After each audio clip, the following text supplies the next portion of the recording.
Welcome, everybody, to the Mansfield Buzz.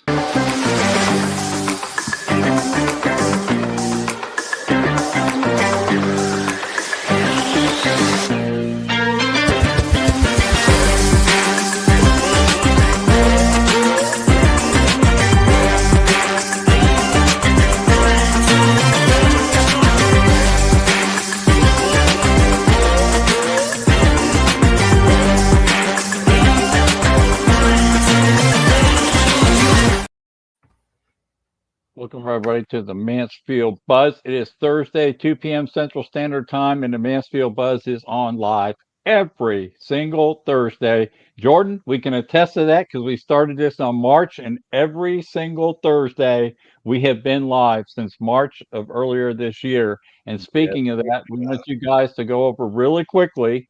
There's our YouTube handle at Mansfield TX Buzz. Knock yourself out. Go over there, hit the subscribe button, hit the notified button, but go over and check out some archives and some of our great businesses that we cover locally in the Mansfield area. And if you ever want to be a business guest on this show, the best way to reach out to this is my email, hurdy@hurdyburke.com. We'll post that up in the description or in the box after the real broadcast on the on-demand side. And so we're excited. Jordan, some good news. We're working on a sponsor starting in 2025. I'll fill you in the details. You'll be glad to hear who it is because you already know them. Just so they want me to work out something with them, I want to talk to you first. Also, guys, if you're listening for the first time, grab some of our archives, go check out some of our shorts of past businesses, because the one thing that the whole reason we created this channel was to support small businesses and give them a little bit longer than, say, the 30 seconds they have to stand up in a network group, right, and try to explain their business. We've got an expert speaker on here today who's going to dive into some of that later, which is really cool. So we got to be on our best behavior, Jordan. And the other thing is, just check out, be sure to share our links out from the YouTube channel to some of your network groups, if you don't mind, the Mansfield local area, because we love covering those business. And Jordan, before we get her started, you're going to only have to use, and Kimberly Jones is our guest today. She's going to dive into quite a few things, and I'm excited because we get to really get to find out about her, and I've seen the pre-questions and some of the scripting on it, and it's just awesome. But we're going to do something, Jordan, and I know Jordan, by the way, Kimberly, Jordan doesn't like this one, but we're going to play it for the last time. So we'll be right back after the icebreaker.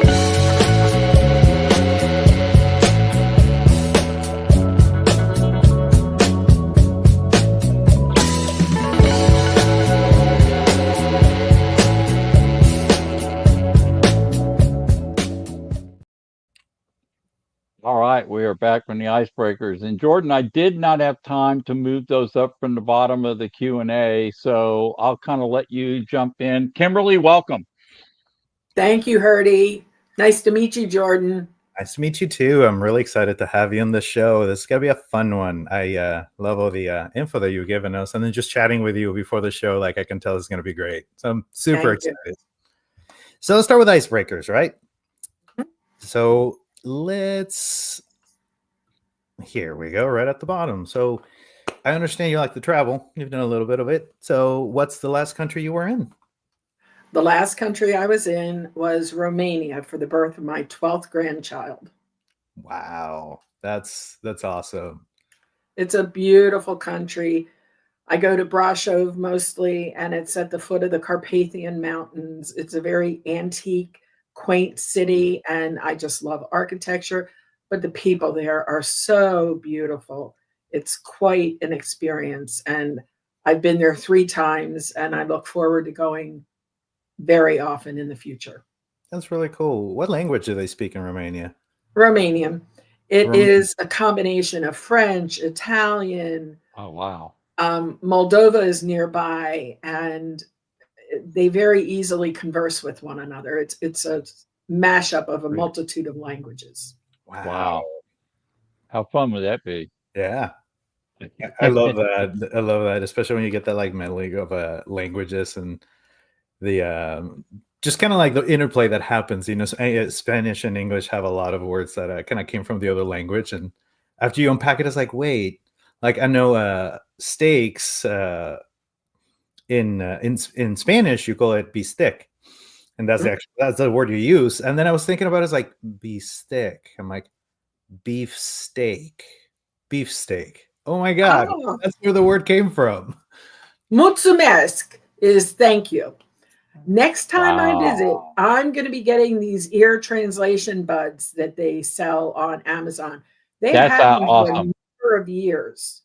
I've traveled to France for business several times, and I always thought of it too late. But the next time I go, I'm going to have and people are not going to know that I understand what they're saying. I know, but isn't that fun? So I imagine, Jordan, wouldn't you think that's probably your favorite country too, right? Romania? Yes. I first became acquainted with it in 2003 when I met a young woman by the name of Roxy Martin when I was in Budapest, Hungary. And we have developed a very special relationship. She's younger than I am, but I look to her as a spiritual mother. And she has now become a very good friend of my daughter, Rachel, who's been serving in Romania as a missionary since 2018, not 1918. That's awesome. Hey, I just wanted to, Jordan, I wanted to interrupt real quickly. We're on the Facebook side, and I don't know how I did this, but let me just disclaim this right now. For some reason, I had Ford on my brain and typed in Kimberly Ford today. We were when I set this up and we're dealing with the Ford dealership. That has total makes sense, okay? So forgive me for that. It's Kimberly Jones. If you're listening to us on Facebook right now, no big deal. She's cool with it. It was changed on YouTube, but thanks for catching that, Kimberly. That's just funny. I give myself a high five for every once in a while I make a mistake. Not very often, but no problem. Yeah, gotcha. So yeah, I mean that is your what would you say is your second favorite country?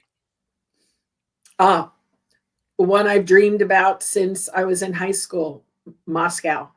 I studied Russian for 5 years in junior and senior high school. Holy smokes. And I graduated in 1977, and we always said, we'll meet in Moscow for the Olympics. And of course they boycotted, but yeah, they boycotted. I didn't have money anyway, so it didn't really matter. But after dreaming about it for 40 years, I was given an all expense paid trip to Russia.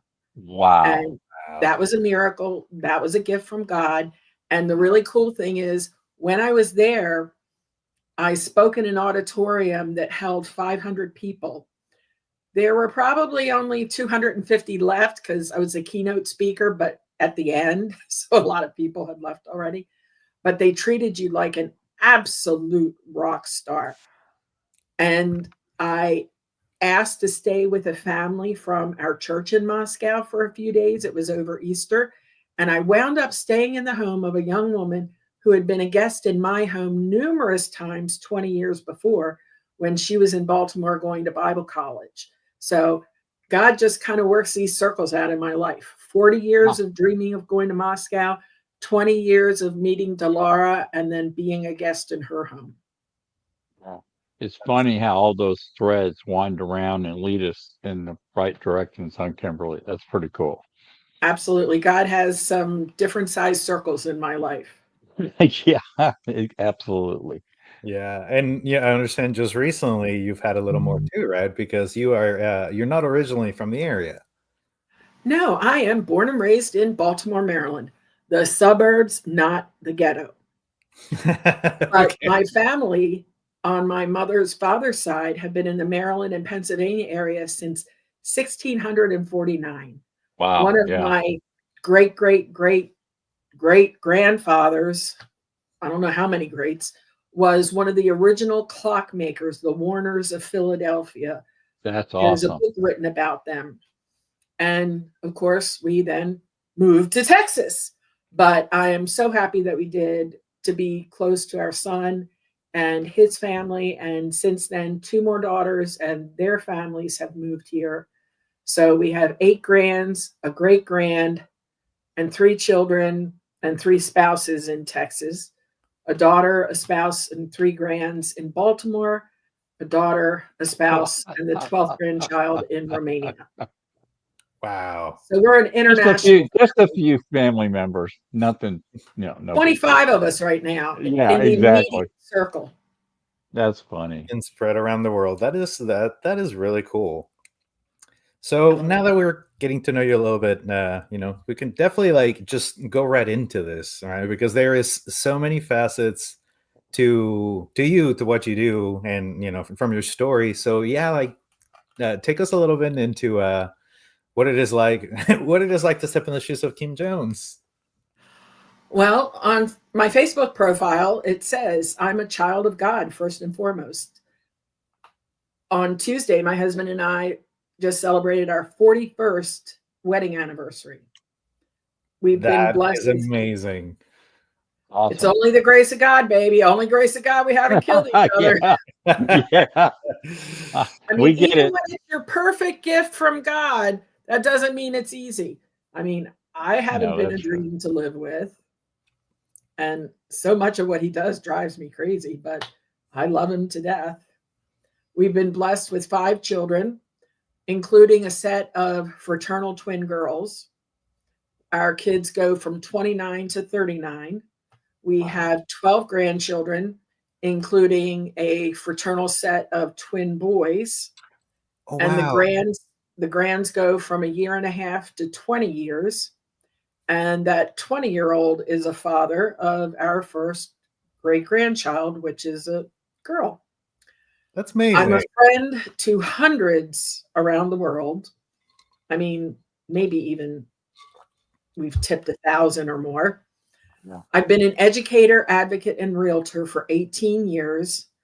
I have founded the communities of the Bridal Bunch and the Bridal Bunch Backstage on Facebook. I am a recent Toastmaster, just joined the end of June, and now I'm a CASA. CASA stands for Court Appointed Special Advocate for Children in Foster Care. And Awesome. today I just went and read some case files and have accepted my first case. Awesome. Wow. Congratulations. Good for you. Good for you. And thank you. That's amazing. And hard. Yeah, so many good things, so many things to unpack. So I guess we could take it in order. I love that you have it listed as your in your Facebook. You start like child of God as your first role, which tells me faith has a very and just talking to you, it's obvious that faith has had a really big impact on your life. Well, so first thing I want to understand, there is no perfection in this vessel. A lot of people have this idea of, oh, if you identify as a Christian, you should be perfect. Otherwise, you're yeah. Good but luck. Guess what? It was sinners that Jesus invited into the synagogue because it's sinners that need salvation. Absolutely. And I'm chief among them. But God has impacted my life in a very, very big way, many, many, many times over my life. But on October 28, 1967, I was in a parade. And to give you the brief version, I fell off of the float. Oh. It was a flatbed truck Oh. with 31 children upon it. And my right thigh got lodged under the wheel of the truck. Oh my God.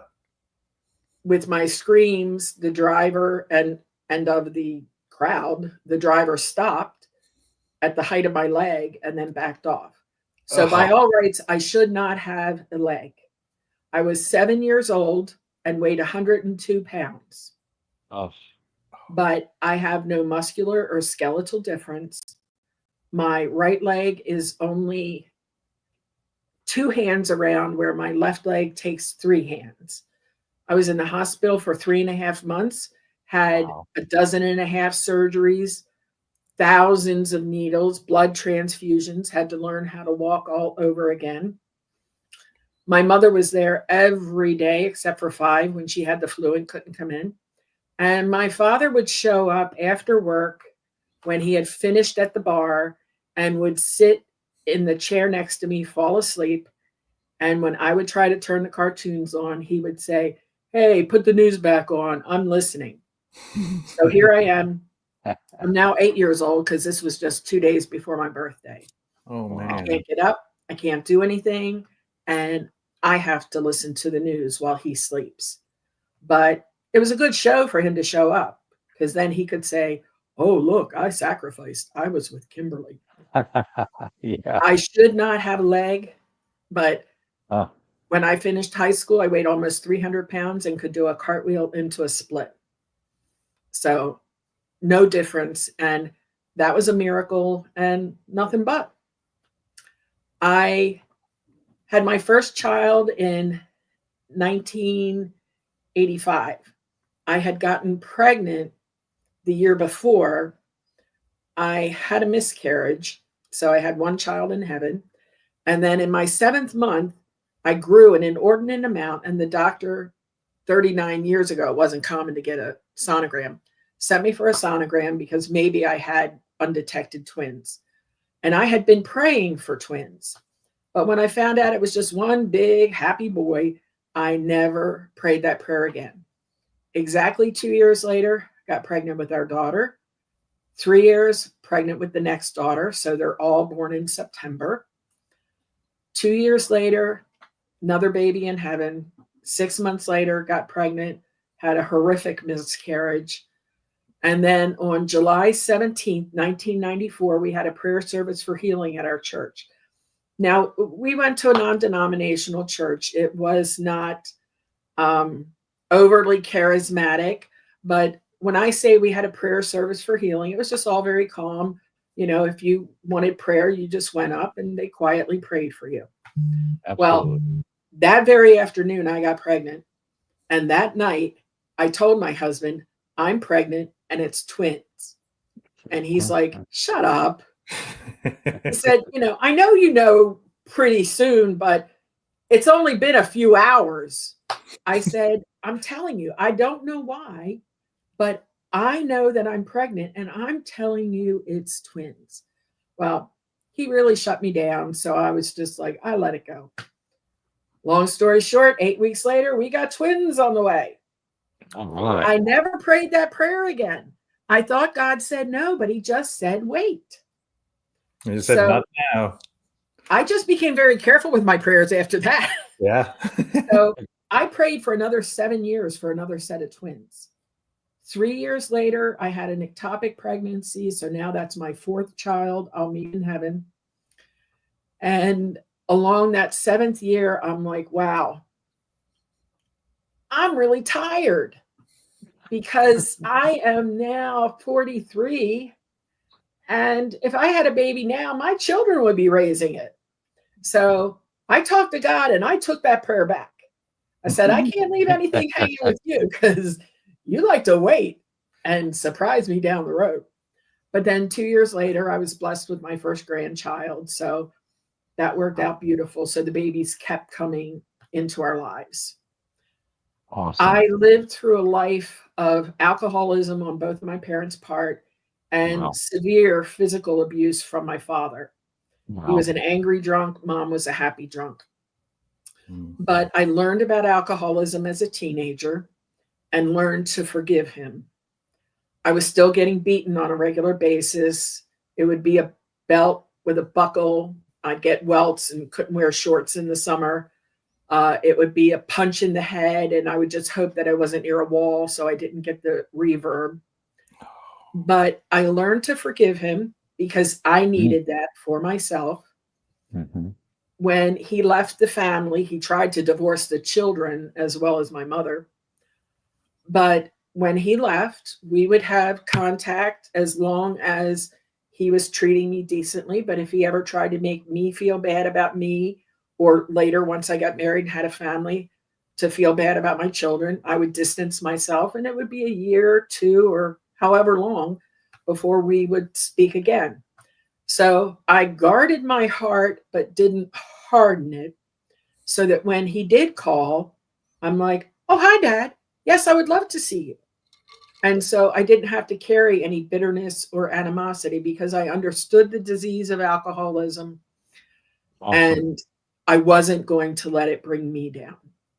And so in 2006, I got the call that he had brain and lung cancer, and I traveled to 3 different states to follow him to veterans hospitals. I was by his side every step of the way. But when he found out he was definitely dying, he finally took ownership, because he had always deflected and said that I was making things up, I was exaggerating them. And he finally said, "You're right. I'm so sorry. I did these horrible things to you." On the very last day that he could speak, because the brain cancer stole his communication from him, he sat down and told my sister-in-law and I the story of his life.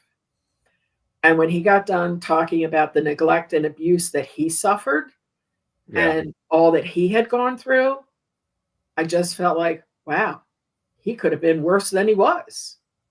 So it worked out. It was a very redemptive situation. And then when he passed, I could feel good knowing that he was in heaven and that we would be together once again for all eternity. And I just didn't dwell on the fact that, things could have been better between us. They were as good as they could be under the circumstances that we had. So I believe that turning lemons into lemonade, God works all things together for good who love him and are called according to his purpose. That's exactly right. That's what I did. So, a lot of people look at the forgiveness thing as a cave-in right, that they're somehow condoning the behavior. And a lot of people need to understand that forgiveness has nothing to do with condoning behavior. It has a lot, and it's not healed by time. It has to work. The person forgiving has to do the work. And the fact that you said you didn't grow a root of bitterness is awesome. And it's very difficult. It's not an easy process, but that is the proof of God in our life. Absolutely. I've watched people very, very close to me get eaten alive, because this bitterness and anger that you hold is like a poison pill you take, hoping to hurt the other person, but that destroys you from the inside out. That's exactly right. Cannibalizes your being and your person. Cool. Amen. What a great story. Thank you for sharing that. I had no idea. That's just awesome. Yeah. Thank you. So guys, we're deep today. This is good. What I like about this, Jordan, is it's personal, and the fact that Kimberly is not scared to go on and share this because it's part of her life story is an awesome testimonial to you, Kimberly. That carries a lot of weight, because a lot of people need to hear from people like you who've been through this stuff, because it happens a lot in our society. I'm not immune to what you talked about today either, so I'm with you there. Okay, just so you know. All right. It goes one step further, Herdy. It goes one step further, because, and I didn't write it down, but this is where I feel I need to share. I didn't understand that the anger and rage that I felt over the years in my adulthood and in the early years of my marriage, I knew I had a problem with it, but I didn't realize that it was depression turned outward. Like, my brother taught me when I was 9 how to stop my father or how to curtail my father beating me. He said, if you cry, he'll stop. I said, oh, really? Cool. I wouldn't cry anymore. I couldn't stop him from beating me if that was his intention, but I could rob him of a psychological win. And so it caused me to get beat longer and harder. But I was victorious, that I was able to hold out, and he would just have to get frustrated, pass out, and go to bed. And so that behavior saved me in a future relationship from becoming a statistic of a woman who was killed by someone that she was in a relationship with. Because that had happened at the hand of my father. Yeah. We had an incident. The guy picked me up by the scruff of my neck, threw me across the room. I came right back at him like, you don't do that to me. Right. Except I came too close and he threw me again. And then I'm like, okay, I just stayed arm's length away. Don't mean to laugh. I get it. No, it's okay. Don't worry. I mean, I give it off in a little bit of a humorous way because I made it. Yeah, it's deep. Yeah. And so we forgive, forget. 1 week later, he pulls it again. I jumped right back. He did it again. But then it was like, sorry, I was a whopping 21 years old. I thought this was my last chance for happiness in the entire world. Now you have to understand, I was 102 at 7. I was almost 300 pounds at high school. I had a surgery to lose weight. I didn't have my first date until I was 19. Wow. And so all I had wanted from the time that I was young was to be a mother and get married and have children. So I saw this as my last chance. And if it wasn't going to work out with this guy, I would be alone forever. Yeah. Well, I decided being alone forever and whole and undamaged was better than the possibility of getting who knows what. But I don't take anything lying down. I'm a spitfire and I get right back in your face. And that Kimberly is obvious, right? You're tough as nails, as we say in the business, and tough as nails is a good thing, So but yet kind as can be. So there you go. Well, there's that flip side. Yep. Because being fat growing up, you had people making fun of you, pointing at you, staring. I would go to the local pool and I would come home crying. I'd put on a tough exterior there, but would come home crying. And my mother's answer was, just don't wear shorts. Just wear, how can you wear long pants to the pool? You can't. At 10 years old, I would walk up to an adult at the pool who was staring. We'll give them the benefit of the doubt. They were only staring. It was their kids that were pointing and laughing. But I would walk up to them and I would say, if you have any questions, I'd be happy to answer. But it is not polite to stare. Good for you. Mm-hmm. And so, when I was in the 5th grade, the teacher sent me to the principal for being impudent. And so I made it sound like she said I was important. I was like, oh, I'm important. Great. I'm happy to go see the principal. So my question is, you managed, and I'm just going to throw this up to keep moving forward. So you managed through all this stuff to remain married. God bless my husband. 41 years of marriage is quite an accomplishment. It's just awesome. Mm-hmm. Yeah, I love to hear how you definitely took like a difficult situation, and obviously like learning how to handle, like how to be a good partner when you've had bad examples. Like, you don't have a lot to draw from, but you seem to really have found, you obviously found how to do it. Like I said, guys, it's the grace of God, because in our early years of marriage, it took 0 to 15 seconds to go from you tick me off to I'm screaming like a maniac. Yeah. So it took way too long to realize that was actually depression. And so my whole family was taking Prozac and it was helping them, but it made me crazier. So tried a couple of cousin drugs. So had to go on a couple more years. Finally found Zoloft, and it was like a guardrail at the knees. I could take a moment, and it still required me to use control, but it gave me the opportunity to recognize what was happening before that steam engine got rolling down the icy tracks. So that meant everything in the world. I'm gonna dive into your head a little bit here on this subject, because we are talking about some deep stuff. So, the little bit on the depression side, psychologists tell us, it used to, the one I worked with said, Herdy, when you start feeling depressed, that's a red flag. and that red flag means there's something going on you need to address, right? But Mhm. the first question I have for you is, who helped you discover it was depression? Did you discover it, or did somebody reveal it to you? You know what? It's been so long, I'm not sure. Okay. It's been hard for me to I've seen a couple of counselors. My husband and I saw a marriage counselor in the early years of our marriage. Sure. Because Lord knows I was no ball of fun to live with.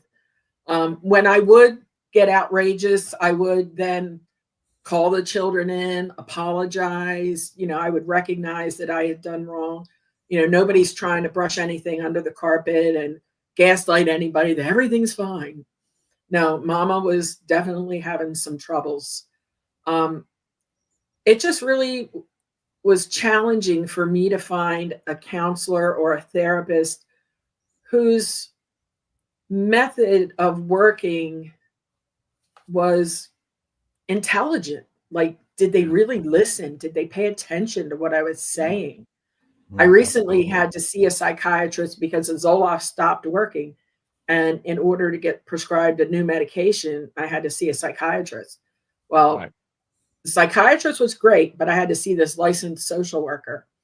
And I went in and I'm talking, and she seems to be doing something else.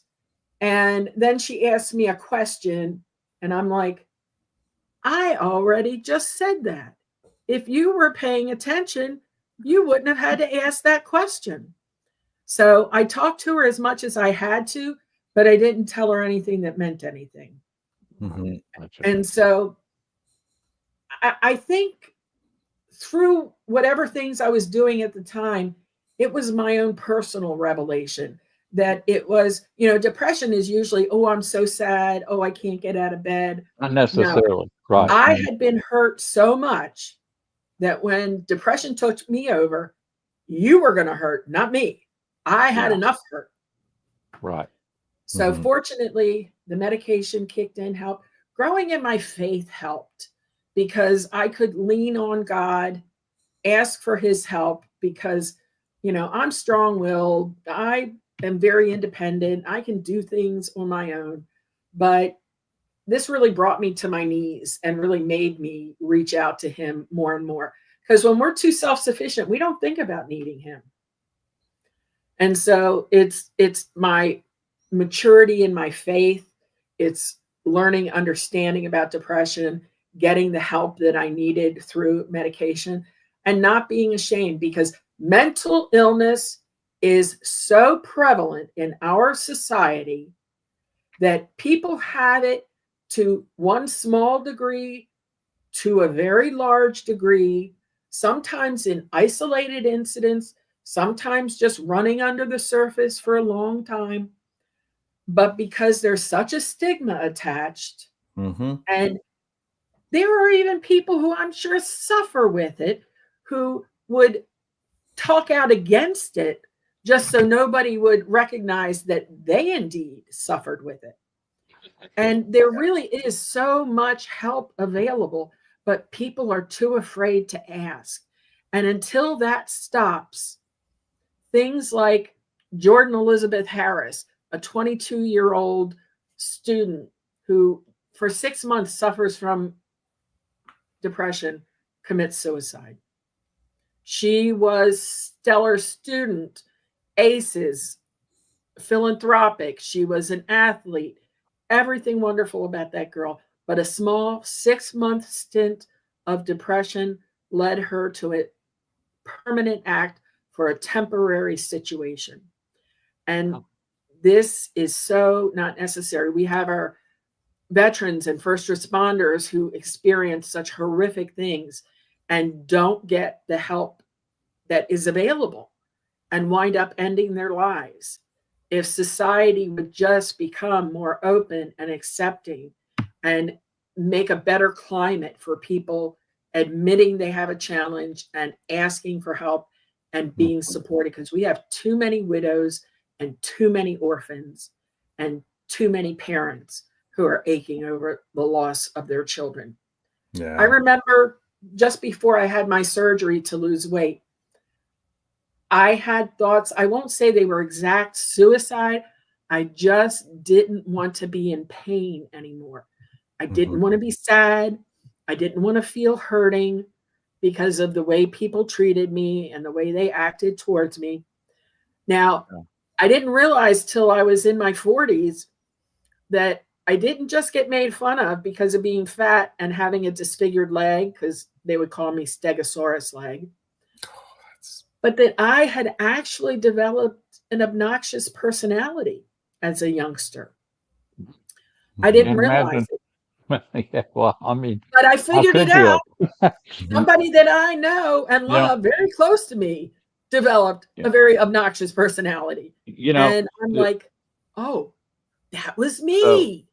So Kimberly, what a lot of people don't understand, what you went through to you and to the outside world was normal, right? Well, no, You knew it wasn't normal to me. you knew it wasn't normal. You knew it wasn't normal, but Oh, no. it was a normal behavior that you were acting out. It's just crazy how we get into our own heads. That's all I'm saying, you know. And we look good on the outside. Nobody would know what my father did to me behind the scenes. Anybody can wear a mask and cover up their inside, outside in. That's But you know what's really totally sad? understandable. What's really sad is in the 5th and 6th grade, Mrs. Gardner was my guidance counselor. And I reached out to her on numerous occasions and shared with her about my treatment at home. And even at that time, she was a mandatory reporter and never said a word. Yeah. When I was 12, I had to go under psychological examination because we had a lawsuit against the company that had built the faulty float that I fell off of. And oh gosh, I wish I could remember her name. The doctor, the psychiatrist that I went to, told me that whatever I told her was confidential. So I told her that I hated my father. And really what I hated was the treatment for my father. And so she told me it was confidential. I told her how I felt. And when I was 16, just before he left the house, we had a big blow up with my brother and the whole 9 yards. And he's like, well, you've hated me since you were 12 years old. She told him it was supposed to be confidential. So for the last 4 years of my life, not only whatever his feelings were before when he was beating me and whatever, he now has this fuel of, well, so what? She hates me anyway. So I got dealt a lot of bad things, but sitting back and going, oh, woe is me, wasn't going to help me. So I just had to push forward. And yeah, I love it. Yeah, and it has worked to my benefit. Because you've done the work. Of that. Yeah, because you've done the work, and that is really important. You know, just you've recognized that you needed to do the work. You saw for what it was, and then you, you know, very courageously went through what you had to do and addressed it. And it's crazy to, you know, you know, looking so far back, and we take ourselves to now, and just the difference of people, right? Like if you could take yourself now and go talk to that girl, and you know, like to tell her, like, hey, like now you have hundreds of friends around the world, and somebody that has an obnoxious personality and just is struggling through depression that like comes on as anger towards other people, like wouldn't have hundreds of friends around the world. So you've changed, you know, you've like redesigned and reinvented yourself. And so now I'm curious to see the other side, right? Like, so now you've put all this work onto yourself, and now you know, you're a social magnet. So tell us a little bit about that. Well, I'm just so thankful for God's work in my life. And what is our purpose? Our purpose is to bring glory to him. My life verse is Matthew 5:16. Let your light so shine that, oh, wait a minute, blanking. Let your light so shine among men that they may see your good works and glorify your Father in heaven. So I'm so thankful for what he's done in my life that, you know, whenever I can, I want to shed his love abroad for his people. And when you're somebody who is always left out, the one in the corner, the one that nobody wanted to be part of their group, you look for that person in the corner. You want to make sure that they feel good, they feel included. And so very often it is the people that have suffered the most that are the ones that really go out there and go beyond themselves, because the people who have either had it easy or just haven't recognized these things in their life, they're okay to be cliquey. They're okay to be with their group. They're okay to look down on others. But my father did teach me that you treat the janitor the same as the CEO, because the guy picking up the trash could be the CEO because he didn't think he was too good to do it. And so you treat everybody with the same honor and respect, because we're all children of God. There is no person with billions of dollars who is better than the person with no money at all. Amen. And right. One of the hats I wear is as a realtor, and I have no aspiration of getting those $1 million listings. I love working with first-time buyers where I can make a real difference in their life, because anybody can do $1 million listing. If you're a real person down to earth, okay, I can help you. Otherwise, somebody else can kiss your butt. But I want to be able to educate people, help them do something they never thought they could. You know, I want to do what others can't do, because God has given me the strength and the fortitude to be able to do so. So, since you're on the realtor side, real quickly, don't want to take off the schedule the questions here, but first-time home buyers, how fun is that? It's amazing. I have worked with people from 5 of the 7 continents of the world. When people come here from other countries, they have such a work ethic that Americans don't. We want everything yesterday with the promise that we'll pay for it tomorrow. And then once we've made enough of those promises, then we go to the court and say, could you please forgive me of all my past promises and wipe my slate clear so I can come on and have more things that I want yesterday that I promise that I will pay for tomorrow. Yeah. But you get somebody who's come from overseas, especially a third world country. I had somebody who was a refugee from Bhutan, who then became a refugee from Nepal, came here with a family, mother and father, wife and child, started just making minimum wage. And after being here 5 years, saved about $7,500. That's awesome. I could not find you an American half his age with $7,500 to his name. Right. And their treat was once a month getting a Domino's pizza. Right. But especially in Baltimore, we had so many wonderful first-time homebuyer programs. You could stack benefit upon benefit. I had one young man who got $56,000 worth of down payment and closing cost assistance because he worked for Johns Hopkins. Wow. And so, but I learned education, about tax. you know, there's things you can trade off for education, you know, stuff. That's awesome. I learned about tax programs and tax incentives. That there was a gentleman from Uzbekistan with 4 children. He was buying during the short sale rage, and the house was only going to be $135,000. It had originally been $250,000, but because the owner got transferred, didn't have any equity in it, but the taxes on it were $4,600 a year.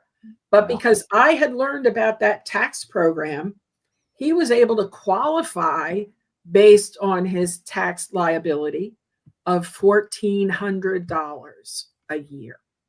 My lender didn't believe me, and I had to take him. I just learned about it at a seminar, researched it on the internet, and just went step by step by step. And when things kind of got out of order, I just persevered, and I called, and I was very polite and very kind, and got somebody to do something that is out of the ordinary and got it to pull through. I taught another lender about that program. There are so many things going on. To be fair, lenders can't know everything, and things change all the time. But I would take, my thing is I'm dedicated to excellence through education. So I'm constantly getting mine, updating mine so that I can educate my clients. And being able to help somebody who never thought they could buy a house to buy a house, that is my greatest achievement. And I believe that home ownership is the right of any person who has been steadily employed for at least 2 years, spends less money than they make so that they can have savings, and has established good history with the credit department. Those are people that it is their right to buy a house, but they have to be properly informed and educated. And the media would have you think, oh no, this is not a good time to buy. Housing prices are not going down significantly, especially in Texas. Interest rates will do what they will, but rent,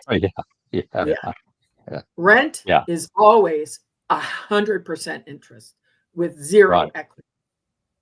You can always refinance later, but you have many more options choosing where to live when you purchase than when you rent. And I'm just a little passionate about that, you think? No, not at all.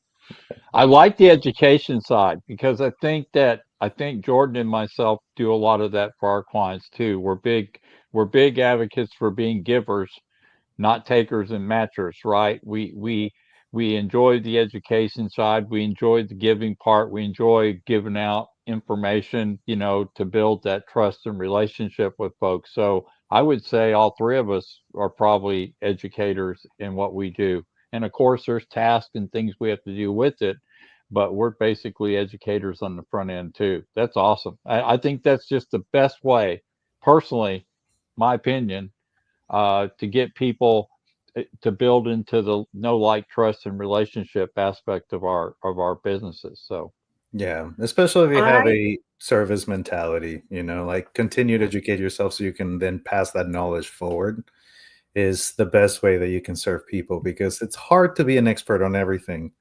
But if you could be an expert of your field and then you can share that, it makes such a difference. You finding out like those tax programs and down payment assistance, like somebody who's looking for a house doesn't know that. As you mentioned, the lenders don't know that, but because you've taken the time to study that, you could provide that service because you're continuously learning and educating yourself and then like literally paying it forward. I have clients that came to me by way of referral, and they had already met a lender. That scares the bejeebers out of me. When they found a house that they liked, I had to work really hard to get that loan estimate off of that loan officer.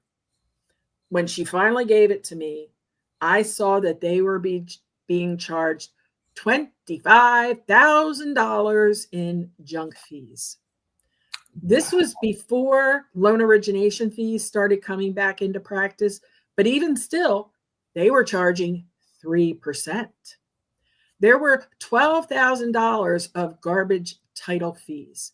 Wow. If you don't know what you don't know, they were happy with the numbers because that's what they thought they needed to pay. Mm-hmm. But when I found out, I saved them $25,000. And boy, were they happy. But when I called the realtor that they had been referred from and said, did you look at their approval? Oh, no. I stay in my lane. That's the lender's job. Excuse me. I'm an educator, advocate, and consultant. I get educated so I know how to inform my clients so that they can make the best decision. This is not my money, not my life, my house. But I have to give them all the information they need upon which to base a solid financial decision.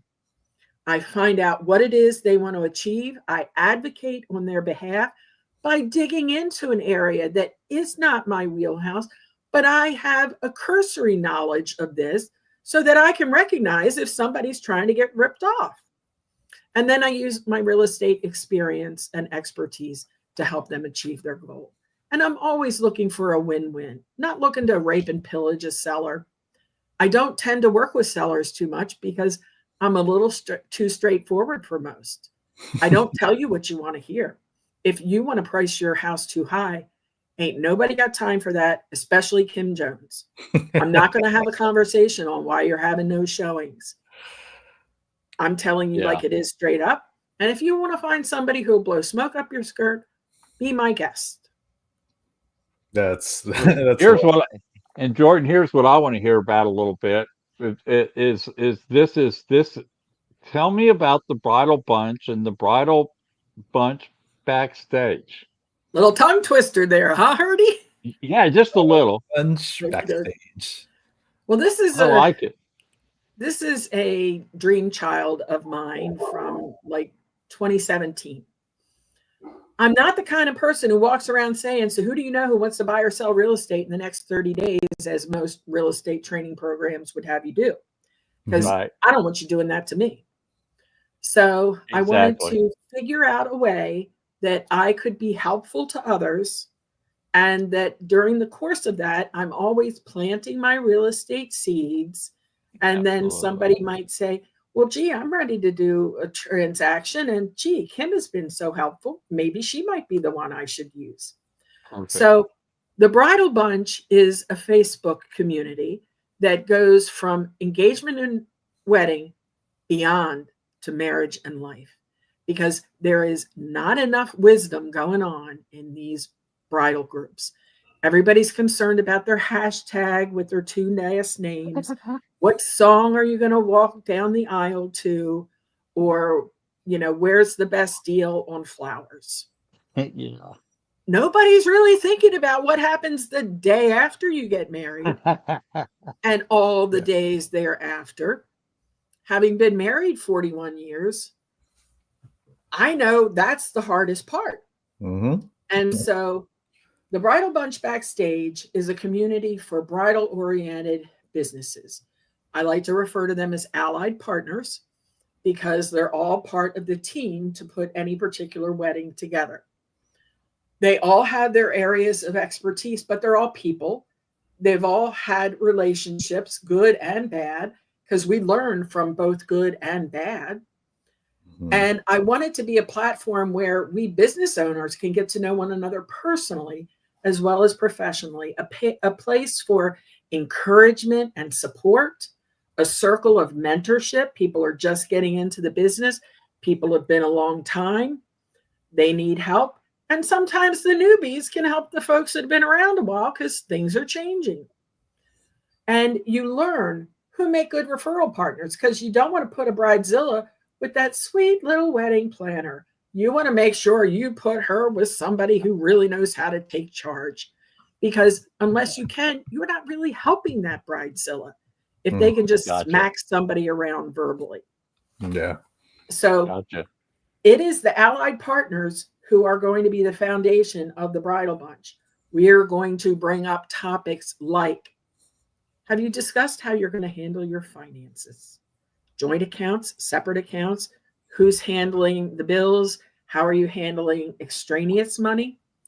How are you going to handle holidays now that you're a couple? Ooh. How are you going to? Yeah. Yes. Who gets Christmas? Who gets Thanksgiving? That's a biggie. Yes. And Mother's Day, once you have a child, who's now the mother to be honored? Right. All of these things are potential boondoggles. And so basically it's family and finances are the two leading causes of troubles that lead to divorce. If you're not doing premarital counseling, you're not doing anybody any favors. And I will tell you straight up, if she wants children and he doesn't, if she doesn't cut bait and run away thinking, oh, he'll change his mind, I'm sorry, you are purposefully inflicting bitterness and misery, and you have no one to blame but yourself. Yeah, absolutely. And I would say the more differences there are to negotiate, the harder it's probably going to be together. So it's good to talk out if you have similar things you really enjoy doing, because you don't want to surprise somebody after and say, oh, by the way, we're going to go camping for a week. Did you know that? I don't camp. Okay, that kind of thing. Right. Absolutely. So the less differences, I think the better opportunity is for the couple to survive. That's my opinion again. Because things are going to change over the years anyway, however you were in the beginning. Oh, sure. Yeah. Things it could be health. It could be finances. Right. It could be a lot of things. Agreed. But get a common groundwork together, get on the same page. Yeah, there are exactly. so many bridal pages where I don't know what to do. He's cheated on me for the 12th time. Honey, that ain't a red flag. That is a doggone, you are about to blow up signal. It's like, I will say something like, you're not really asking what to do. You know what to do. You just you know don't what want to to do it. do. You need somebody to tell you to get off the ship. Yeah. All right. Yes. But All this right. is a no sale zone.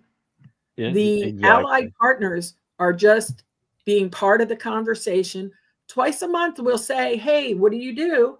But they'll all like the page as their business. And if they say something that resonates with one of the women, they can look them up at any time. But they're That's not there awesome. to say, hey, for flowers, call me. Hey, for a DJ, call me. I said that you will attract business by the value and what you bring to the table in your comments, what you bring up as topics, and what you participate in as topics. True. Mm-hmm. True. So and we're bumping up. What's the difference between the Bridal Bunch and the Bridal Bunch Backstage? The Backstage are the businesses talking together, supporting one another, and helping each other. The Bridal Bunch is those businesses helping to facilitate conversations between brides to bring up those topics they need to be talking about with their future spouses. And I just met a young man who makes me think, you know what? We need one for guys, because he doesn't know how to be a boyfriend. He doesn't know how to be a husband. So Ryan, I believe his name is, we're going to be working on something, him and I. You should. The first lesson should be when you should listen and when you should solve problems, because I think majority of men go straight into problem solving, and sometimes all you have to do is listen. I got one of those. I haven't had an opinion in 8 months, but that's beside the point. That's okay. But I bet you've had 8 months of smooth sailing. Yeah. It's all good. Hey, so as we're getting closer to the top of the hour, I still want to jump on these two important things, because I really want to know, Kimberly, how's Toastmasters going? How long have you been at the Toastmasters thing? And I think Toastmasters is incredible, by the way. Toastmasters is a wonderful nonprofit that is 100 years old this year. Oh, wow. Celebrating a rich history of helping people to become self-aware, to gain confidence in public speaking, and to be able to improve their leadership and public speaking skills. We do so in meetings. I'm in a corporate club in Mansfield. That's how I became acquainted with Mansfield Buzz and Mansfield Networking. I'm in a community club in Burleson that meets in the evening. We give prepared speeches. There are questions that are asked, and you are expected to extemporaneously speak for 1 to 2 minutes on a topic, and then the speeches are evaluated.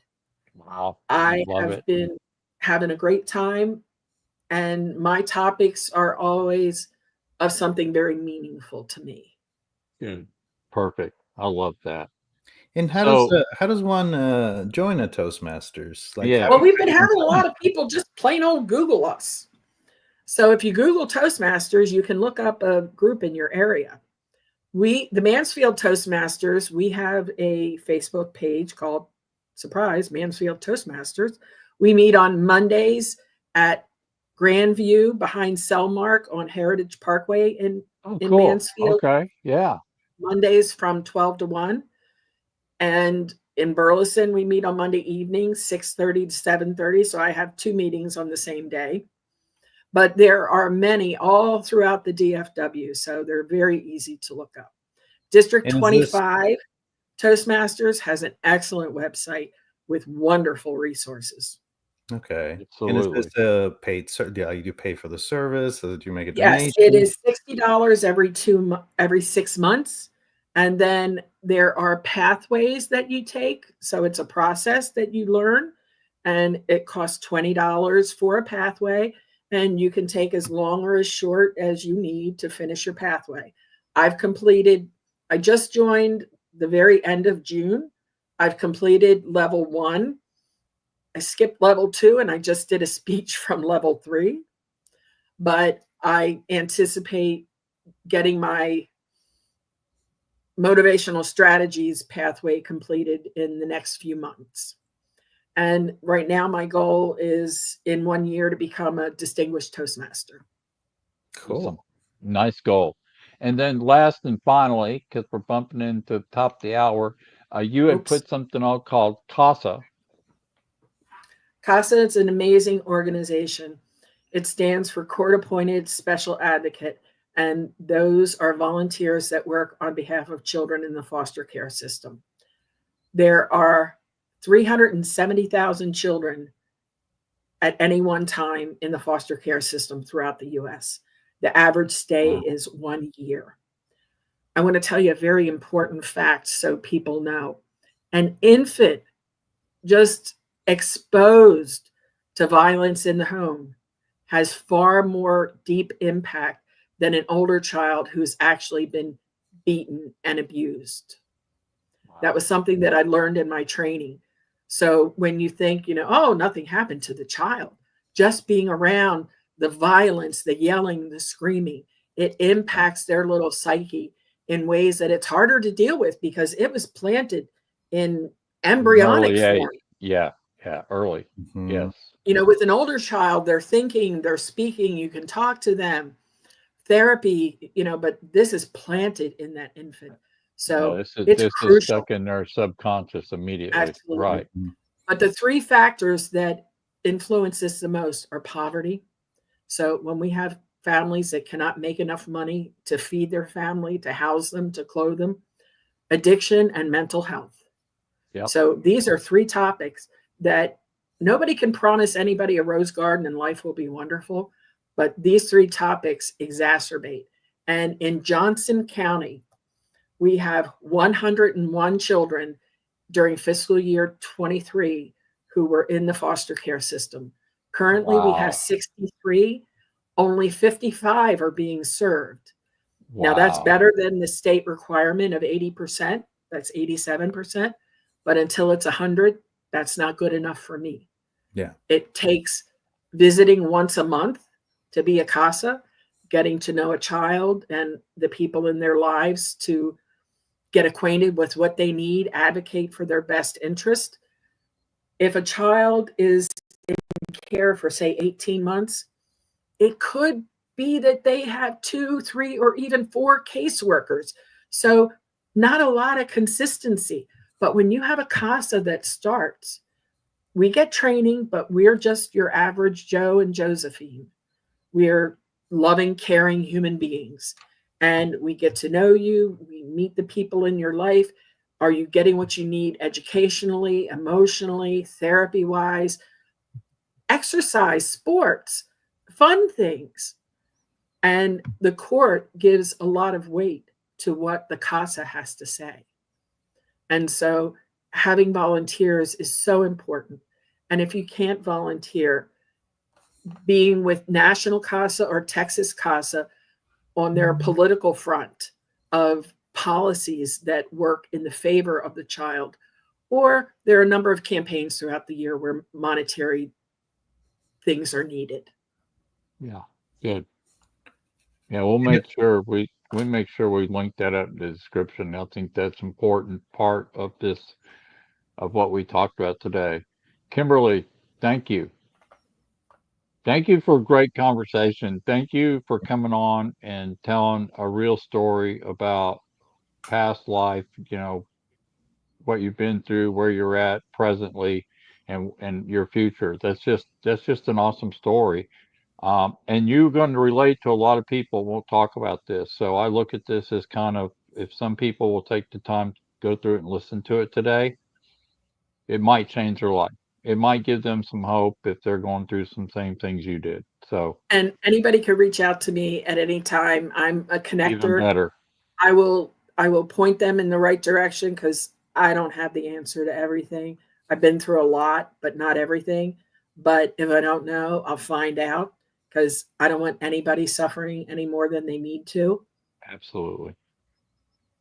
Thank you for your mission, Jordan and Herdy. This is a great opportunity for all kinds of things in the community to be able to help people. So thank you for this opportunity to come on and share. Well, thank you. I think Jordan and myself and Jordan, it's been great for both of us. We turned into quite good friends, I think, right, Jordan? And you know, we've got to know each other, and we really do love doing this. I mean, we talk about this all the time. So thank you for that confidence in it. And we are going to continue to cover local business. We're going to continue to hear stories like this. And so, with that said, everybody, we are the Mansfield Buzz. Next week, Thursday at 2 o'clock, we'll have Cat 3 mitigation services on. We're going to talk about water damage in the home. Pretty big deal. Happens to a lot of folks. So, we want you to pay attention next week. And Jordan, thank you. Kimberly, sit tight with us after we go away. We need you to stay on so we make sure we capture your recording. And yes, and is that aloha or hook 'em? No, honey, it's I love you. You. Gotcha. All right. That was the only thing that my mother knew in sign language. I love you. I love that. I love that. Well, guys, thank you for listening to Mansfield Buzz. Jordan Hurd will be back next week with Cat 3 Mitigation Services, and y'all have a great day. Kimberly, thank you very much. Thank you for letting me call you Kimberly Ford, even though it's Kimberly Jones. So we got that all on the same page. So y'all have a great day. See you next Thursday. Goodbye, y'all.